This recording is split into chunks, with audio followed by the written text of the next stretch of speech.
Hello, I'm L.D. Sledge, ghostwriter and novelist. This is one of a series of videos that I've made on writing and ghostwriting. The first we dealt with, what is a ghostwriter? Or where do I find a good ghostwriter? I want to write a book about my life. I want to write a book, where do I start? What about fees? Those are all covered in this series. But today I want to talk to you about the anatomy of a thriller or of a novel. Okay, let's break it down into its anatomical parts. You know, you can break down anything into its lesser parts and study each separate part and get to where you know the whole and can handle the whole. Okay, so let's break this down into its parts. First of all, you need to have a character. You need to have someone who is the subject of your book. You need to describe this person. Get the reader to like him a little bit. Whatever you want, you make him not like him. But nonetheless, you need to have a character. You need to have this character located in a place, some location. It may be in the middle of the ocean, on a raft, being cast adrift. It may be in a cruise ship. It could be in the middle of a pitched battle or a hospital room. Or it could be as they're getting married, in church. It could be any place, but you need to place them. Okay, now the number 3. He has to want something, or she has to want something, but can't get it. It's a problem. You've got to have some kind of problem.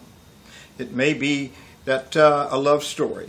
He loves her, she doesn't love him. It may be he's in love with a married woman. Maybe like in Bridges of Madison County. Or it could be something the guy can't get somewhere. It may be a barrier, like a physical barrier, wall, an ocean. Maybe like a river, he can't get across to see her. Maybe he's crippled in a wheelchair.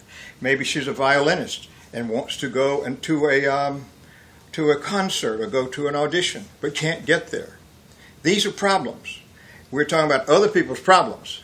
That's what books are about. That's why people like to read them, because they're other people's problems. So make it a good problem, okay? So, number 4, an effort to solve the problem. Person makes a real strong effort, fails. Number 5, tries again, very, very hard, and is defeated soundly. Just doesn't look like he or she's going to be able to get up off the floor and get it going. She's really in a state of despair or whatever. But then finally, this person, the protagonist, the hero up here, just reaches down and grabs something with him, in her or him, and transcends all opposition and defeats them. Guess what happens here at this point? It is success or die. So this is the parts to a story. But then there's a 7th. What they call a denouement. Here, some person who's not even related to the story walks up and says, "Who was that masked man?" Or, "He's dead, Jim," or something. But this sort of closes it and gives you a closure. So these are the parts of a story. So if you want to track this by a graph, here's a little graph I drew that shows the series of things that occurred here. Now, these are the basic elements of any type of story that you want to tell. This tells the reader that there's a problem with this person wants to solve it, tries really, really hard, and finally overcomes all barriers and everything and wins. This is the basic of most any story that's ever been told before a campfire, around a cave by cavemen. This is the basis because of the fact that people like to read about people who win. They don't like to read about people who lose, because it reminds them that they could do it too. It reminds them of who they really are, and that there are people out there with abilities and exquisite talent or whatever, and they could do it too. So there's your anatomy of a story.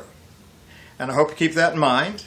Now, if you have a story to tell or some type of skill that you would like to market or like to share with someone else, or even an image you want to enhance, then write about it.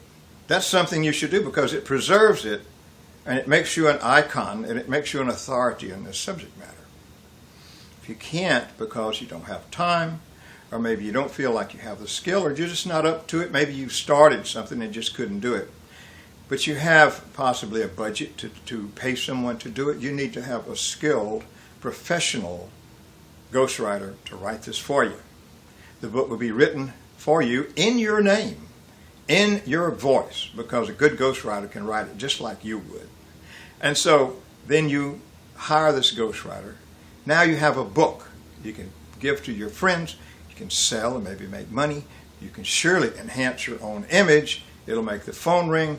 There's a lots of things a book can do for you. So if you would like to, you can call me. My number's down here in the bottom. Check out my website, my writings, testimonials about me, my resume, and get to know me.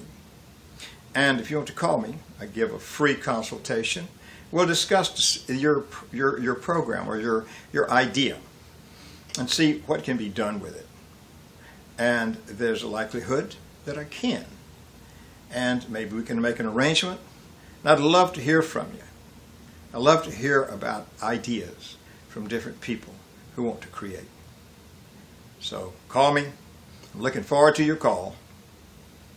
Have a great day.